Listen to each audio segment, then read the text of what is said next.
কখনো অপ্রয়োজনীয় পরীক্ষা নিরীক্ষা, কখনো দরকার না থাকা সত্ত্বেও রোগীকে আইসিইউ বা ভেন্টিলেশনে রেখে দেওয়া।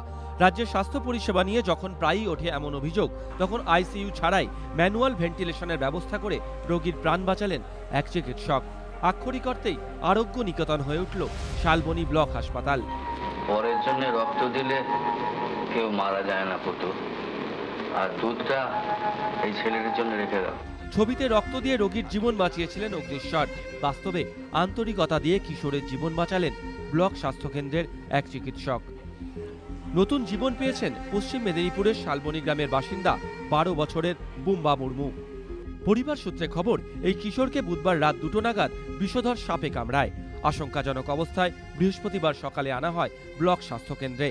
সাপে কাটা রোগীর চিকিৎসার জন্য প্রয়োজনীয় আইসিইউ না থাকায় প্রাথমিক চিকিৎসার পর মেদিনীপুর মেডিকেল কলেজ হাসপাতালে রেফার করেন চিকিৎসক HM মোহতাসিন আলম। বারান্দার উপরটায়। কিভাবে হয়েছিল? বারান্দার উপরে শুয়েছিল? হ্যাঁ, শুয়েছিল। সেই সময় পড়ছিল, পড়তে পড়তে ওখানে ঘুমিয়ে পড়ে গেছে।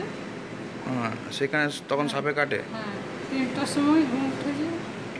এখানে কখন ভর্তি করেছিল নিয়ে এসে? 3টার দিকে, 5:30টার দিকে।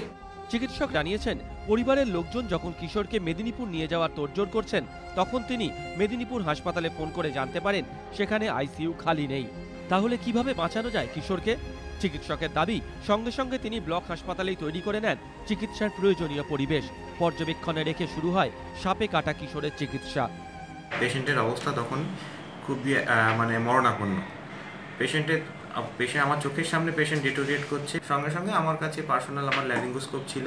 সেই ল্যারিঙ্গোস্কোপ নিয়ে এন্ডোট্রেকিয়াল টিউব করে শ্বাসনালীতে টিউব করিয়ে সেই জলটাকে আমরা পরিষ্কার করলাম। আমি এভিএস শুরু করলাম, যে প্রতিষেধক আর কি, সঙ্গে সঙ্গে শুরু করলাম আমরা কৃত্রিমভাবে শ্বাস দেওয়া।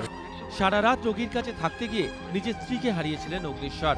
হাসপাতাল সূত্রে খবর, এদিন বিকেল 5টা পর্যন্ত ডিউটি ছিল চিকিৎসক আলমের, কিন্তু ডিউটি শেষ হয়ে যাওয়ার পরেও হাসপাতাল ছাড়েননি তিনি। দেখভাল করেছেন রোগীর। আগের থেকে এখন অনেক ভালো আছে কিশোর। চিকিৎসক জানিয়েছেন তার এখন আর কোনো বিপদ নেই। খুশি পরিবার, যেন 70 দশকের বিখ্যাত ছবি অগ্নিশ্বরের সেই মানব দরদী ডাক্তারেরই খোঁজ পেয়েছেন তারা। শালবনীতে সিনেমা আর বাস্তব মিলেমিশে একাকার।